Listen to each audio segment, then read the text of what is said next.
Welcome. In this video, I'll show you how to send photos using LocalSend. Alright, so first up, as you can see here, I have my Android device in the left-hand side and my iPhone on the right-hand side. So just for example, we're going to send a file from our iPhone for now, and then send it to our Android device or even computer.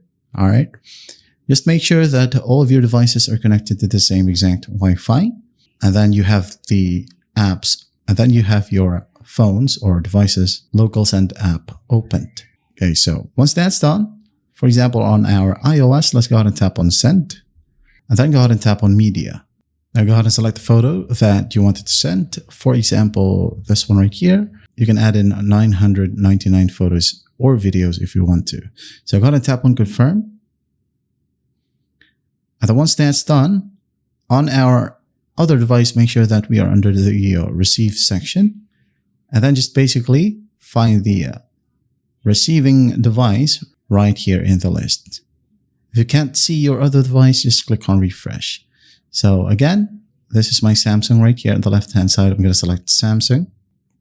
And then once that's done on the other device, all we got to do is just tap on Accept. Tap, wait a bit, hit on Done. You must be wondering, where are the photos, or where is the photo? Make sure that you're under Receive. Go ahead over to the Recents icon, just tap on it, and here we have it. If you can't tap on it, you can go ahead and tap on Open Folder. Select Files.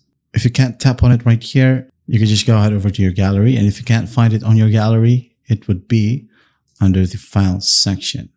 Alright, so here we have it. Here's the latest one. That's how simple it is to send photos using LocalSend. I hope this video helps, and I'll see you in the next one.